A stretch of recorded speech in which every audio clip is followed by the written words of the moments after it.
बिस्मिल्लाहिर्रहमानिर्रहीम। आप मेरा यूट्यूब चैनल देख रहे हैं। मेरा नाम होम्योपैथिक डॉक्टर शेख मोहम्मद अदनान चिश्ती। उम्मीद है आप तमाम दोस्त खैरियत से होंगे। आज हम इंतहाई अहम और हसास मौजू पर बात करेंगे, जिसे हमारे मुआशरे में आम तौर पर अठरा कहा जाता है।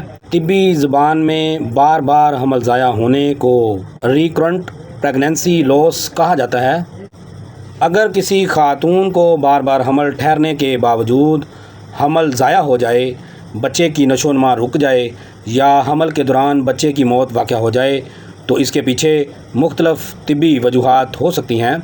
सबसे पहले ये समझना बहुत ज़रूरी है कि हर हमल ज़ाया होने का मतलब ये नहीं कि औरत के जिस्म में कोई मुस्तकिल ख़राबी है। बहुत से इब्तदाई हमल ज़ाया होने, जिसे अर्ली मिसकैरेज कहते हैं, बच्चे के क्रोमोसोम्स में ख़राबी बुनियादी वजह हो सकती है।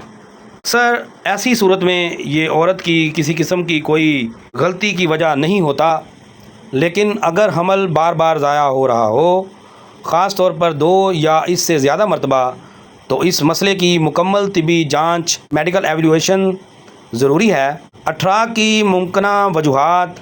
18 या बार बार हमल ज़ाया होने की कई वजूहात हो सकती हैं। सबसे पहले क्रोमोसोम्स की ख़राबी हो सकती है, जिसकी वजह से बच्चे की नशोनुमा सही तरीके से नहीं हो पाती। दूसरी वजह रहम की साख्त में ख़राबी हो सकती है। बाज़ ख़वातीन में रहम में फाइब्रॉइड रसौली पोलप मौजूद होता है, जबकि बाज़ केस में रहम के अंदर दाग या झिल्ली बन जाना ये भी मसला पैदा कर सकती है। इसके अलावा थायराइड डिजीज़, यानी कि जिसे हम गिल्लड़ कहते हैं, शुगर और पीसीओज़ का बनना भी हमल ज़ाया करने के मसाइल में किरदार अदा कर सकते हैं। एक अहम बीमारी एंटीफास्फोलिपिड सिंड्रोम, जिसमें खून जमने का मसला पैदा हो सकता है, और बाज़ ख़वातीन में हमल ज़ाया होने का ख़तरा बढ़ सकता है।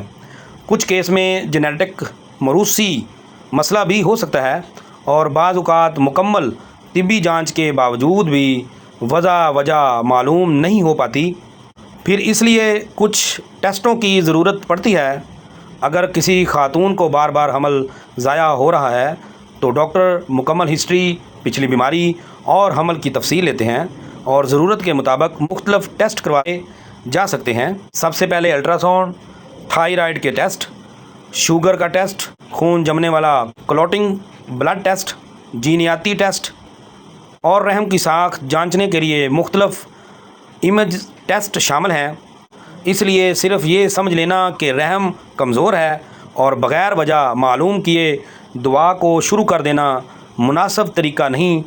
होम्योपैथिक में कौन सी अद्वियात ज़ेरे गौर आती हैं? मटीरिया मेडिका के मुताबिक सबसे बेस्ट सबाइना, जो कि फ़र्स्ट मंथ और सेकंड मंथ में मिसकैरेज हो जाए तो 200 की एक खुराक सुबह निहार मुँह दी जाए, तो इंशाल्लाह रहम की कमज़ोरी भी ठीक होगी और बार बार हमल का ज़ाया होने का ख़तरा भी ठीक हो जाएगा।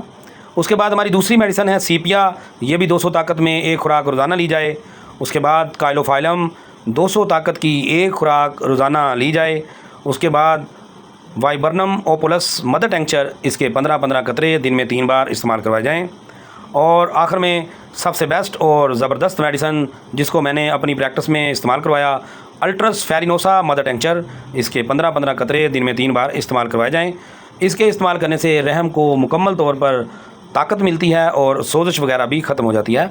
और आखिर में स्केल कार मदर टेंक्चर, जिन औरतों को पीरियड का मसला हो, वो 15-15 कतरे दिन में 3 बार इस्तेमाल करें। और इसके लिए ज़रूरी है कि जब हमल हो जाए तो स्केल कार मेडिसन हरगज़ इस्तेमाल मत करें। बहुत सी ख़वातीन को प्रेगनेंसी, यानी कि बार बार हमल ज़ाया होने के बावजूद उसके बाद में कामयाब हमल भी होता है। इसलिए हमारा पैगाम ये है कि वजह तलाश करें, ज़रूरी टेस्ट करवाएं, और उसके बाद आप हमसे रब्ता भी कर सकते हैं। अगर आपको ये मालूमात मुफीद लगी हों तो वीडियो को लाइक करें, शेयर करें और हमारे चैनल को सब्सक्राइब ज़रूर करें। अल्लाह ताला हर माँ को सेहतमंद औलाद की नेमत अता फ़रमाए। आमीन। होम्योपैथिक डॉक्टर शेख मोहम्मद अदनान चिश्ती को इजाज़त दें। अल्लाह हाफिज़।